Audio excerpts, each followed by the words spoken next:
Welcome to another episode of Optometry Profits Revealed. I'm your host, Peter Precht, and today I'm with Michelle Cereo. Hi, Peter. No, you're fine. You're fine. How are you? I'm doing wonderful. Michelle is a New York licensed dispensing optician. She did her apprentice work in 14 to 16. But you've got 20 plus years in the industry. You explained to me that your aunt had an optical in New York and you were working probably before you were supposed to be working. Michelle is a co-owner of the Dry Eye Center, and she also manages New Path Vision in Pottstown. That's since 21. You're on the board of the Opticians Association of Pennsylvania, the legislative committee, which both of us have been a part of, as well as Danielle Kroll. To kick things around. Without any further ado, Michelle, nice to see you here, and nice to talk about the fun stuff that we're going to get into. We went into a few rabbit holes a few minutes ago. We'll kind of talk about what's important and what we're looking to accomplish, certainly here in PA. So, Absolutely, it's nice to be here. Thank you.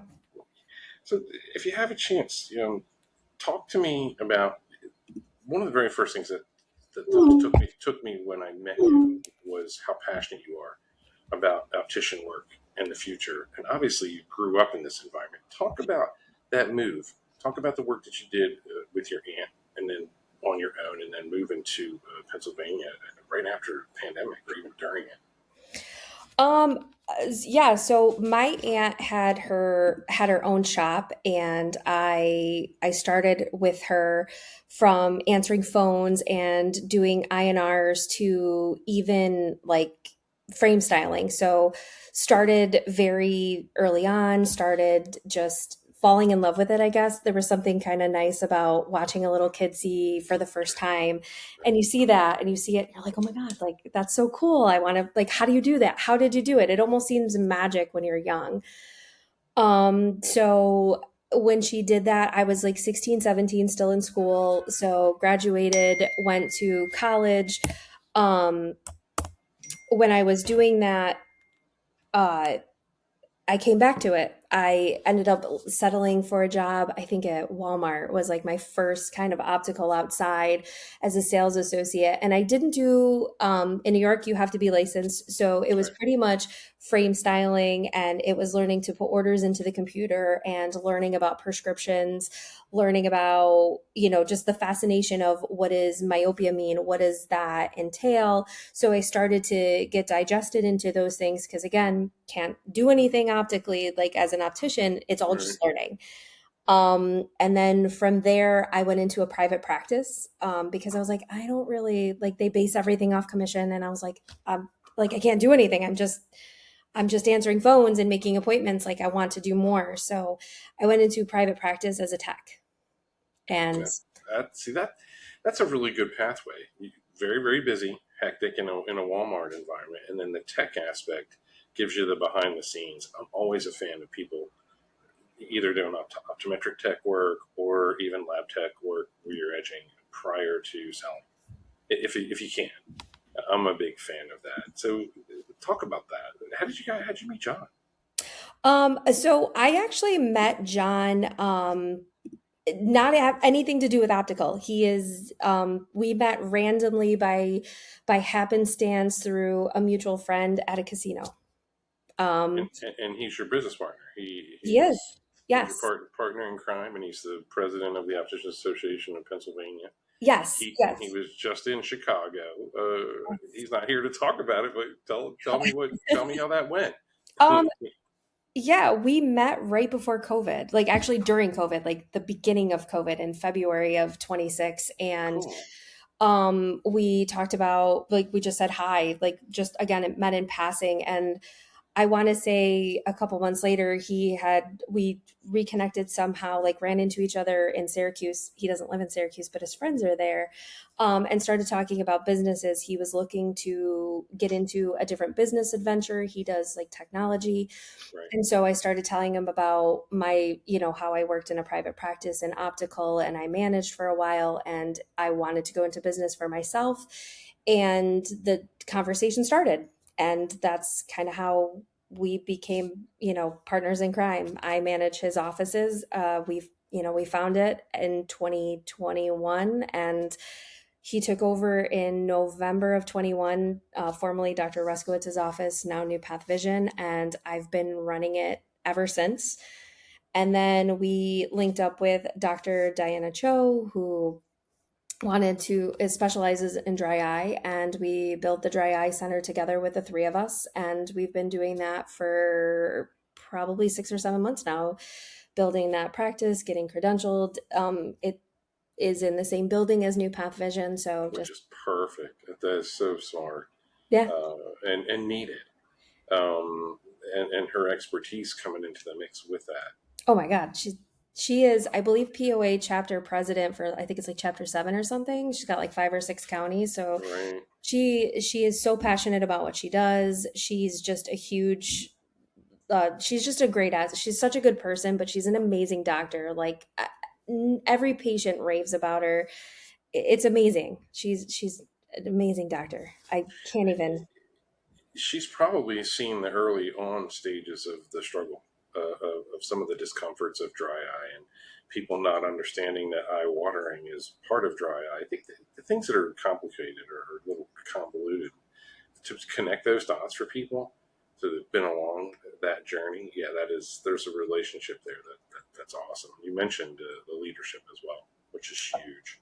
Mhm. Very, very helpful in my mind. Um, I like to talk about technology, and I like to Okay. talk about good, bad, and ugly experiences. Talk about some tech from your earlier days straight on through to now Okay. that you see implemented that may or may not know a whole lot versus in terms of experience. I know we had talked about the Stellus lens and how you know really opticians haven't had a chance to be immersed in it yet. It's only just now being prescribed. So talk about something that's wowed you or something that has not wowed you. Okay, so I mean, technology's advanced greatly. Like again, we talk about how I started as a tech to start when I started my career and having to bring a patient into a big dark room to do a visual field, and that Right, machine took up half of the room. Now our visual field is like a headset device that they put right. on like a virtual reality. Like to me, that's amazing. So in that aspect, it's nice. They're sitting in the comfort of the exam chair, or they're sitting, in a different kind of room. You can have any type of room. It doesn't have to be that cold room with a big machine humming at you. Right. So technology is like I think it's great. We have devices out there that help frame style if a person doesn't have a friend or family with them. Online stores. We had an online store at one point that we were testing where our inventory was uploaded and patients could try it on in real time. They could pick frames out, they could come in and it was tailored to them. I think that's really wonderful. You mentioned that 3D technology as well, which is very cool for somebody who can't get there, Hmm. who can't. So it's nice for someone. The scenarios that I always tend to think of when I think of the 3D virtual trial capabilities are, for instance, a caregiver, Yeah. or maybe there's a child or the power of attorney is a state or two away, Yeah. and you don't know. Well, they may appear to look that way, but when you can see the 3D image of their head to the best of the ability, I think that's such a cool tool. So that that person knows that they're going to get glasses, and mom or dad or aunt or uncle's going to look the right way. If that Yeah. makes No. any sense, you don't want it to be, just here's a picture, or here's, Well, and it was nice. You could take snapshots so you could see right, them. right, And then they could send a message to us like, hey, I really like this frame. Does it, does it come in any colors would be a question I got. Or, hey, with my insurance, what are my out of pockets? I'd like to duplicate what I had before in terms of lenses. So can you help me give a price quote? So I was able to price quote them. They didn't even have to come in the office. They didn't have to be on a phone. It was done through email. So not quite chat, which would be an amazing setting to do in real time, but we got to email. So they still didn't have to come in, but it still was done at their convenience. Right. And a lot of those things are getting ironed out. I know Yep. some of these partnerships are taking place, no question that, we have a lot of open doors to that type of relationship because, any way that you can speed that up or any front end way of eliminating some type of a remake in those scenarios, because that's technology that works really well for those folks, Yeah. but doesn't always work so well behind the scenes. If somebody sees a PD or a prescription or a face, and they're like, that's not going to work real well. Yeah. That that's again, it's an opportunity. It's not necessarily a place to be upset or angry about something. It's a Yeah. way to examine. Hey, let's kick this around pillar to post and talk about what will work in what way for who, Yeah. and No, it's great.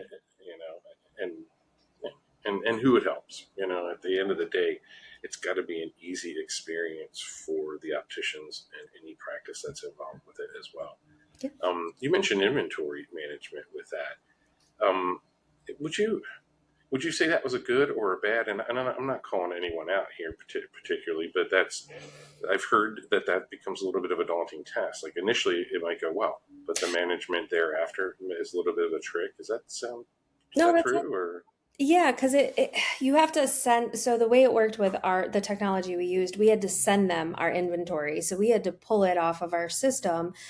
And if you don't upkeep it, if you're not sending them the inventory on a right? regular basis, which life happens and sometimes you forget, maybe you Right. can't, you also can't do it every day because it takes them a day or two to implement that back into your online store. So the cons of that would be it's not updating in real time. It's not pulling from your inventory. So people may be picking and choosing frames before their appointment that you don't have available anymore because they may have sold or you may have used them for a warranty or maybe they got discontinued in that time and got sent back by the rep and it just wasn't updated in our system. So that kind of is a con. I mean, granted, you can still order it, but it's not there when they're ready to walk in the door when they're picking him out the night before or the morning of. Well, and if we didn't have the frequency of discontinued great sellers, oh my gosh, this frame's selling wonderful. Let's discontinue. How many times do we want to grab a frame company by the by the throat and say, stop doing that? Yes. But that's if that was less of an issue, and I'm not suggesting to rewind to 1965 where there's six styles and eight eye sizes of the six styles. That's not what I mean. But there is something to that. How coming and going makes it, it almost makes it so inventory management has become a job sector of, of what we do. I mean, if you could figure out a way to make that really cool and seamless for people, I think that would kick butt. Oh yeah. Obviously, understock is an issue, and what's sitting underneath the counter isn't going to sell and whatnot. No, but But it's listed under your inventory too. right, If you're doing it online with the store. So if you're right. putting it in Oh, your that's kind of system, cool.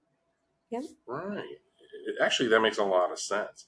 I just have this vision of like somebody who's not in optical showing up to Dr. Bob's place at like 6 or 7, and they just walk in with a thing, they lay down, and there's a couple of drones that come out.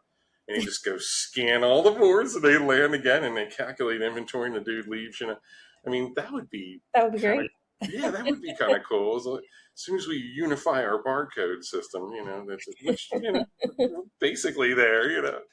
But I, to me, those are the types of tools and utilizations that can take place because you've got something that could work really well, but there ends up being a regular management system as well. Yeah. So how is that going to integrate with what you're able to do and how you're able to move that technology forward? So it's a great idea, but maybe a little clunky still on the ground in terms of implementation and how to get seamless with what's new and what's discontinued or gone or done or that kind of thing. Yeah, I agree. Um, I know from you mentioned visual fields, which I think is really, really cool. But, there's technology that really, very simple technologies that have popped up recently. Even there's a type of tono pen where it just very lightly is actually tapping back and forth on the. I just recently saw this product and I was kind of blown away. How people are okay with that as opposed to an air puff. Nobody likes a surprise air puff test, but having that little hitting your, It's like they call it little butterfly kisses.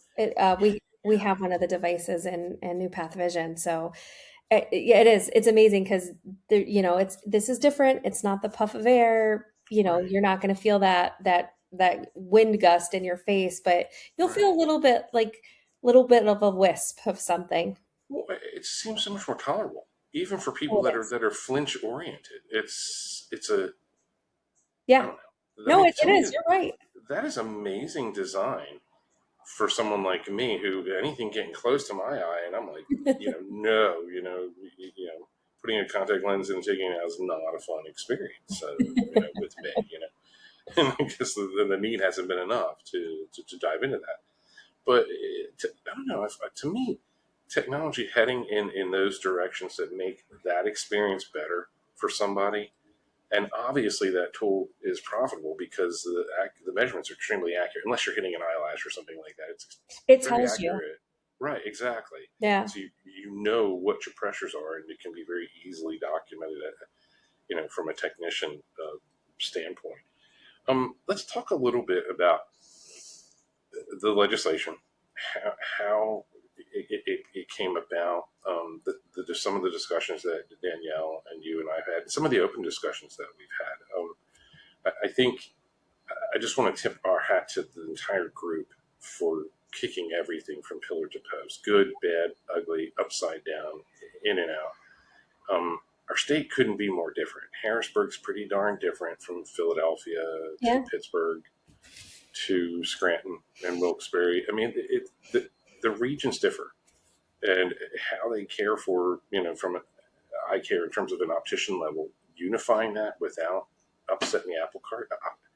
If we can do that and then embed education going forward, I think that's a wonderful thing. But my main question to you, because we've talked a little bit about this, talk about licensure, talk about steps towards it, talk about good, bad, ugly.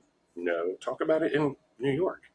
Um, Oh. the I mean, the steps in New York, for me, there's two paths, right, for licensure. You can either go to a community college and get a 2 year degree and then pass your ABO, and then you have to take a state practical, or you can take the route which I took, which is a 2 year apprenticeship under a doctor or a licensed optician. I think I was under both. At least I know I was a doctor, and then I switched to an optician partway through. But right, you do 2 years full time. You have to get your ABO in that 2 years. You have to complete the career progression program in that 2 years. And then once that 2 years is complete, not before, but after, then you have to take a state practical, which is oh a wow, like a hands-on kind of test. So it's different from our ABO, which is, that a test you take, a multiple choice test. This is a hands-on practical where you're sitting in front of two people grading you on your knowledge of your field and your craft, and whether you're able to successfully fit glasses, neutralize glasses, and repair glasses. right, and diagnose a problem in a step Yes. by step Yep. way of working through it. Which, again, that practical part, for places that don't implement it and use it, and I'm not quite sure how we'll end up doing it here. Um, but the cool thing is that I think the work that we're doing, even putting this together, is going to blossom up education opportunities for hands-on. Yeah. So there'll be those education opportunities, and there'll be sponsorships, and there'll be opportunities to talk to very specific situations. You know, right now, even an optometrist, if they want to watch edging take place, they have to have a connection. It has to be a small part of their practical. Yeah. And it's a small part. Many of them are just putting in time. They're not interested in seeing someone talk about glasses or seeing a lens get edged. But even if there is a little interest there, it's not part of their schooling after No, that. And during it is. So my office actually houses first years and externs. see, So that's first cool. year is optician. So I've had a couple externs reach out to me and ask to do their first year rotation with me.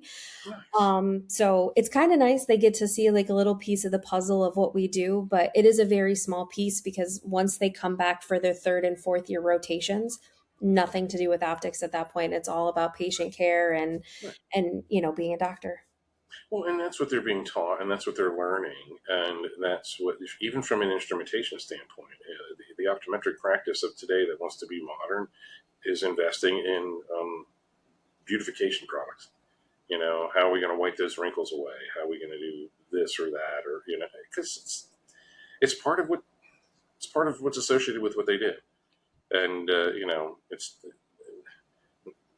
they obviously aren't experts at Botox, but we know the implications and use of Botox are different than they were even 15 years ago. Yeah. So there's uses for medications that end up being a little different. I can't remember that. I think it was called Latisse. It was some medicine a few years ago, and the unintended effect was how long your lashes became, and so there was all of a sudden there's another revenue of potential income that runs into play, and we're framing eyes, so this is all going to end up close to one another in one way or another. So, but that's what they're seeing as they're going through and wrapping up and going out of school. They're not talking about it. They're not teaching them about the practicality of doing what you do. Running a practice is very, very, very different situation than it is seeing patients. Yes. And I'm not making one better than the other. They're just very different roles. Yes. And they're very, very different seats. Yes. So talk briefly. Have you had a chance to talk to John about since the UOA? John is your business partner. We just kind of mentioned him earlier. Yeah. I kind of stumbled into that, but I know that he was there. He was It there. looks like they had a great conference. He I know had he had something to say. What did he talk about very So briefly? he was on the advocacy panel, talking about, I believe, the legislation that we're putting through. I have not, to be honest with you, had a chance to recap with him Right. about what happened over the weekend. I was supposed to go, but unfortunately, I do have a high risk pregnant employee, so we're on baby call like any day now. So I couldn't go. I also had to coach softball all Right. weekend, so I didn't get to go. And I just finished coaching a couple hours ago, so we have not recapped what happened. I'm excited to hear. I'm probably going to touch base with them at some point tomorrow to just kind of hear how everything went. So I don't know just yet. Well, it looks like they had a fantastic conference. I thought the array of people that they invited to engage, speak, talk about a lot of different things. Everything from tele to essentially coming together. Yeah, That's the biggest theme that I see is consistent, and I do want to tip my hat to what I have seen. I can have a little bit of a critical eye, and that's perfectly okay. But as long as we're heading in the same direction, we want the same goals. That's very, very important to me. yeah, That and being able to properly reach into uncomfortable areas. Patient experiences where they've gotten classes online and they have a bad experience going and talking to somebody in a brick and mortar facility about yeah, it. I'm not pointing fingers or blaming anybody, but as an industry, we need to do that better, and we will. And it doesn't have to be a concrete policy, but it can certainly be an approach. And the truth is, I think there's other ways of connecting those dots, not just the verification level, but not just for the video call level, but very, very truly having the professionals involved at any level that we can have them involved and have those hands reaching across. That's what I see happening with Gwen, and that's what I see happening with this legislation. We're not doing it behind the backs of optometry at all. They're involved. There's even talk of the formulation of the state board after this that we'll have people that aren't from their industry at all. Hmm. And that's smart. Yeah. One of the things we talked about is that retail perception, and what we can do about it and what we really can't do about it. I mean, Yeah. we can't control completely what's inside of a shopping center. No, you can't. You can't control a lot of things. You Unfortunately, you just have to go with what happens, right? And as somebody that manages a brick and mortar private practice, not retail, the best approach I have is, even if somebody went somewhere else, doesn't matter if it's with me, doesn't matter if it's online, my job is to help them. My job Right. is to figure out what went wrong when their glasses were made, whether we made them or not, and to find the solution to that. And I think that's important. Um, because change can't happen, conversations can't happen if we're just turning patients away. Or being angry at them. Yeah. If it's been a bad experience, you know, admitting who's wrong or who's not there, or justification, or you need to see me for this, or You that. can't do that. You have to treat every patient. You don't know anybody's situation. You don't know what they're coming from. You don't know what happened. You don't know why they went where they went. But the only thing that you can do is facilitate what happens next. And I think it's important to treat everybody with care and kindness and try to get the answers to why their current glasses are not working for them and how we can fix that. Completely. And if there was a way to kind of put this stuff in between the lines of legislation, we would certainly do it. But to hit on that, you know, you really you fall in line with keeping the professionalism. Uh, you know, moving the bar towards licensure. How do we feel about licensure? I know for me personally, I like the idea of stepping towards certification prior to that, so that Yeah. we can sculpt what licensure looks like in Pennsylvania at an education level, so it's very clearly in tune. Hopefully, with New Jersey and New York. To me, that makes the most sense. Yeah. That I way, we can share education events. See where I'm going with this? I It's found out the hard way come they to our do. state too. So I still have a New York State license. I still have to get education with them. I did find out the hard way. New York and PA do not share. New York doesn't recognize OAP education. There's a process to get that started, which I hope one day we can do. We'll get But there. yeah, absolutely. I think certification is important, right? If we're not ready for licensure, if we don't have um, we all have to be on board, and all the conversations, all the open forums we've done where we talk about the certification bill has been positive. Right. I don't know that it would be positive if we had licensure on the table, but we have certification right now, and I think that that's an important step. I think getting all of our profession, our peers Right. in this, like, in an agreement, or to decide how we want the professional to go for the state of Pennsylvania. I think collectively together, I think that's important, and right now certification seems to be that path. All the conversations you and I have had, on the legislative committee and with an open forum, have seemed to be in a positive direction.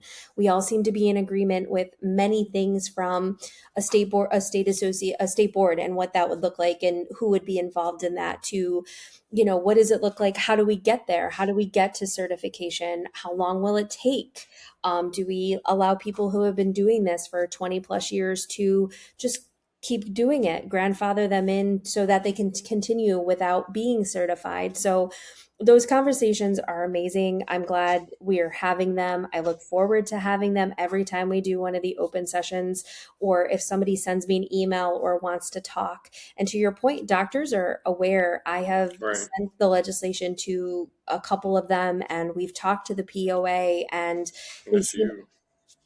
Thank you. They've seemed open and receptive to talking to us, giving us advice, seeing where things go. So I think open door and open communication is the way to do it. And I think certification, is the next step. And we're not just the only state looking at that. Exactly. Which is really kind of puts that's the bow on the on the present, because the education that can drive any of the upward, we're drawing a line in the sand now, but anything we want to draw above that, uh, you know, is steps towards an associate program. Is there's steps towards having potentially licensure, but let's move towards something like that first. Yeah. Let's develop what it looks like to have gone through a 2-year program and an open apprenticeship, or however that looks.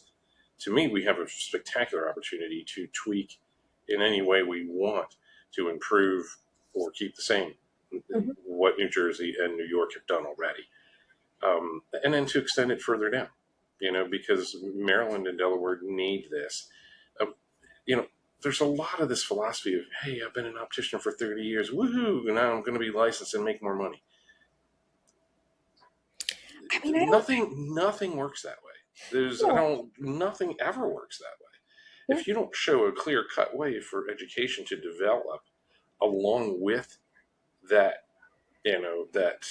apprenticeship, the learning from the guys that went through an ugly lost battle here Yeah. 35, 40 years ago that we don't even want to get into. But the truth is, we want to do this in a way that can be replicated around the country.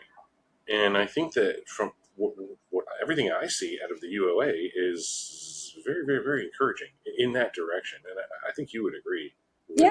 with that. Yeah, I mean, I have amazing conversations. Like everything's positive. Like everybody has different ideas of how things should go, but my conversations with the UOA, my conversations with even the representative who's sponsoring the bill that we're working on, everything is in a positive direction. There's no such thing as, like bad ideas. It's a nice conversation starter. It may lead to something else, and I know other states are looking at, Pennsylvania and watching us to see like what happens with certification. From my understanding, the history licensure has failed in PA a couple different times. Right, So it's clearly broke. Let's fix it. And I think right. that's what we're doing. We're fixing it. Where maybe licensure is not the way to go right now. Like you said, we have to be able to walk before we can run. So putting a certification in might be that building block to maybe licensure one day, but at the very minimum certification. Well, and the certification is going to drive the coming together at nice levels for education Yes. at all different levels and all throughout the state, because Pennsylvania is big. Yeah. It's not easy to just hop in the car and a couple hours later you're at something. So how we cultivate that, how we're able to put that together, how we can extend education across in different ways and have different events at different times of year to accommodate the different parts of the state, I think are going to be huge. And also coming together with potentially the paras and optometry to, instead of separating events, let's consider having one or two every couple of years together. Let's do I it think all that'd be amazing. together. Well, yeah, not only will we have massive turnout because there's a lot of us, but really and truly, we will be able to be in a hands down environment Yeah. where we can say, this stinks, this isn't working, let's fix this. Oh, I did want to say this in this discussion. Um, you know, you and I had talked about, okay, this legislation could, well, and again, this is, just because it's getting submitted this fall, it's probably not going to hit the ground running for another year and a half or something like Yeah. that. But at the end of the day, um, the board that forms, little if any funding for that board. So these are board seats that aren't, getting anybody rich. No one's going to be Yeah. making a ton of money to be sitting on the Pennsylvania optician board. It's not what this is about. It's about making sure the integrity and the education are heading in the right direction, that the people have the right interests of the right people. Yeah. In my mind, that's what the board's really and truly about. And carving the right paths for the education channels that are going to take place. Yeah. Because as we come together, we want to define what education is going to be desired and what, frankly, we don't care about. Yeah. So, I agree. I think I like I don't think there's one set path for education, right? Like I did my apprenticeship and I learned, I learned things I probably wouldn't have been able to learn in a book, but there's also people who learn better with books than they do with on the job versus, Right. myself doing on the job. So I think that there can be multiple pathways, and I think that there should be multiple pathways. But it's nice that the board would be able to come together to help decide that whoever those board members may be, that's the hope, right? Is that they're in it for love of their profession and want to grow it and want to make sure that, collectively as a profession, we grow together and we stand united at that point. Well, and there's also ways to craft entire events where people from any background, I don't care if you work at Vision Works or Target or Lens Crafters or Dr. Fred's or the ophthalmology group, there can be something there that isn't going to threaten you in any way when you go back. Yeah. Because often that can be an upset in the apple cart. There are strong, deep partnerships with lens companies, and we won't go too far down that road, but Yeah. we know that that's genuinely true. Mhm. But we also know that at the universal level, you can certainly talk about every stinking benefit of a driving lens. I Yeah. mean, really and truly, you don't need to mention a lens vendor at all Yeah. to know that that's a product that anybody who does any dawn dusk wet road driving should be wearing. Yeah. And you I know, think I think there's something to that, right? I think that, it doesn't matter if you're in private practice or you're in one of the big box stores. I think everybody would benefit from education. We'd all do. Like every day, right? you learn something new every day. So I don't think I think having events where everybody can come together from doctors to paras to opticians for any type of education, technology is always evolving. So is education. I think I would like to see it be unified. I would like to see us come together. I would like to see us work together. I have learned from people in private practice and I've learned from people in retail stores. I've learned just as much. I don't think one side brings more to the table than the other. Perfect. The coaching and the mentoring that you do in your own life and within the industry, it's to me that's falls right in line with that. It's like, look, we're not. This isn't about separating out or saying who knows what or how they teach what. Conversation that came up in my last interview was very clear that the sign on the door has nothing to do with the quality of the opticians that are inside. I agree. And yeah, well, that's a beautiful thing about what we do. I don't know if that universally translates across to dentistry and maybe other independent sectors that are in the healthcare. So we have a unique foothold and a unique opportunity, and it is surprising that here we are in 2026, and still more than half the states are just kind of functioning. They either may or may. I think it's 38 or 39 states that may have associations, but less than half. Yeah. Have anything on any book Yeah. whatsoever. The other thing that surprised me is how late in the game on the actual books legal licensure came about for optometry. In Yeah. Pennsylvania, it was 78, 79, something like that, which surprised me. That I didn't know. I really thought they were much further back than that. Don't quote me on that, but long story short is I kind of assumed that was something that happened in the 40s, 50s. Okay. And Yeah, I would and the assume that too. reality is that the actual having a state optometric board on record, and you pass this, you become an optometrist. I mean I don't know. That's kind of late in the game to have gone. So that's relatively recent when you look at Yeah, the considering grand scheme of things. Something in the late 70s is not that far no, because ahead. licensure for opticians in New York State was I think like 77 or 79. So Right, yeah. something like that, Yeah. right? And it's probably shortly reactionary after what was going on there, because the markets down here in Philadelphia are very similar to what they were, or what I've heard of and seen, in a periphery way in New York. Well, this has been a fantastic interview. Did you have anything else that you wanted to add? Any pearls of wisdom going forward for Oh God. Leadership.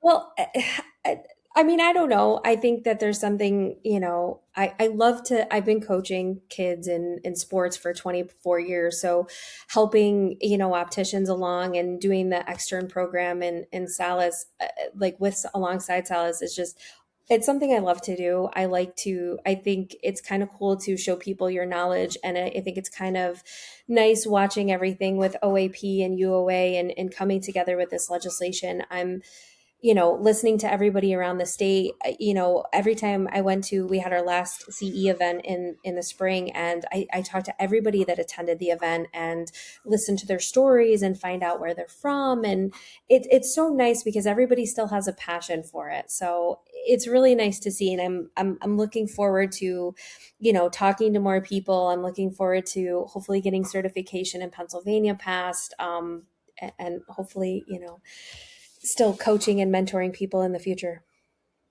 All of those things will come to pass, and I think the most unique thing that we've kicked around, we've talked about it a few different times here and prior to today, is that we're kind of leading the way.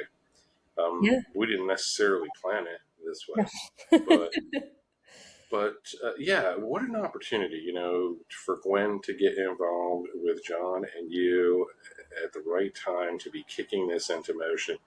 How the people have come together to put together a piece of legislation that serves all of us, Yeah. and and raises the bar, creates minimums going forward, but raises the bar at all levels, and lays the foreground for optician education in a variety of places.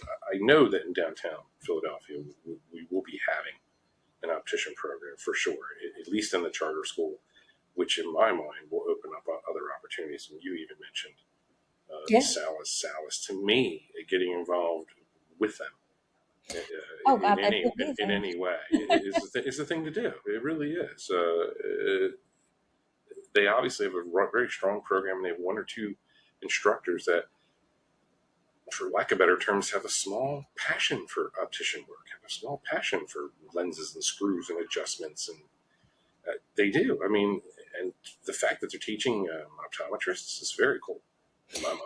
Yeah, I think it's nice for them to, I mean, I think it's nice that they have some knowledge because sometimes, when you come in with a patient who's having trouble, whether with the prescription or the glasses or even both, it's nice to have a partnership with them to be able to come to them and say, "Hey, you know what? I've checked my measurements, I've checked your prescription, I've checked the fit, I've checked all of these things." It's nice that they also have maybe a different idea that you didn't think of or something to try. And I think a part of that is just the fact that they may have had those courses and something may trigger. I think my greatest strength in my practice is that I can rely on my doctors and they can rely on me to work together, whatever problem solving, we may need, whether it's, adding prism or changing the frame or restyling them. Are they non-adapt to something? Is it the Right. progressive? Is it the lens material? So Right. it's nice that I can go to them and we can collectively try to find out what's wrong with the patient's glasses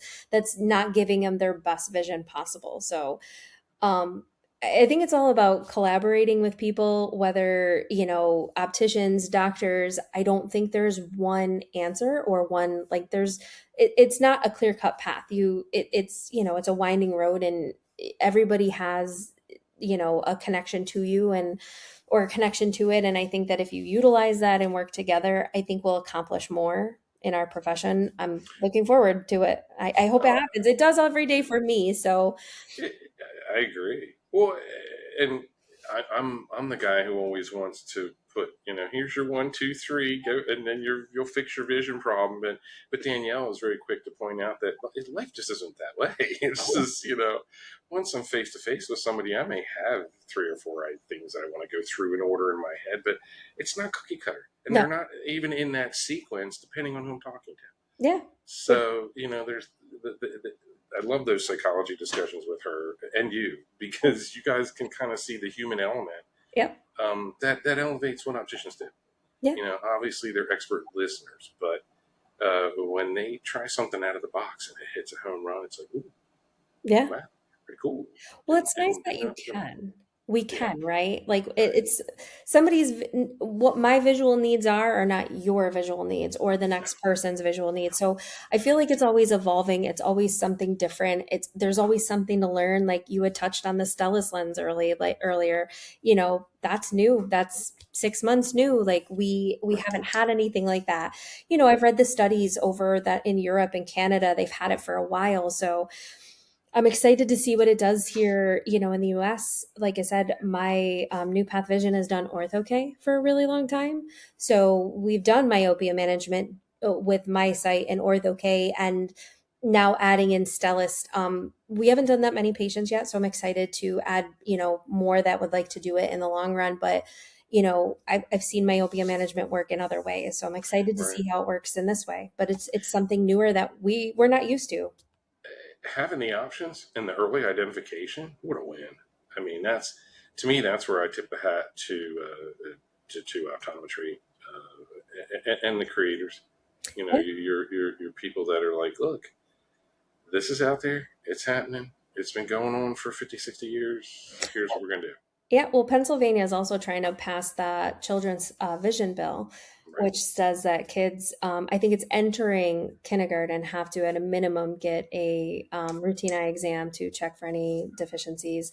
So that'll be the conversation of, is it accommodation, is it myopia, and then having those conversations and finding those things early on for kids.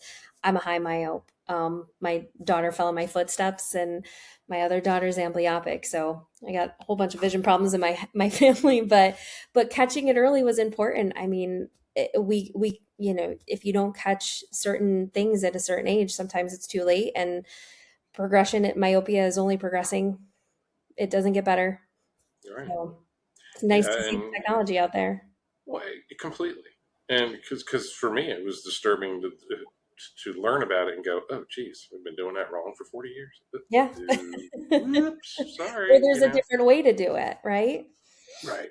Well, and as far back as the 50s, they've been, you know, prescribing less, like adding plus, but it doesn't, I don't, I, I don't think that's the answer per se. That's just get used to the blur, Johnny. You'll survive, and then watch that ball coming at you. Yeah. But so it is. I don't think it's all nothing simple about it. I No. think it's something that we're learning as we go, and as the tools hit our lane that we go with Yeah, and I them. think that's why education is important too, right? Like you just said it. There's always something new. There's always something to learn, whether it's technology or maybe the way we've been doing things should be tweaked or tailored a little bit differently than, they did 10 years ago. Yeah, completely. And it's a work in progress. Mhm. That's why it's a practice. Because we're practicing to hopefully get perfect. But having tools that can slow some ugly progressions down, we know are going to be wonderful. Oh yeah, And absolutely. even like you just mentioned with dry eye as well. So Yep.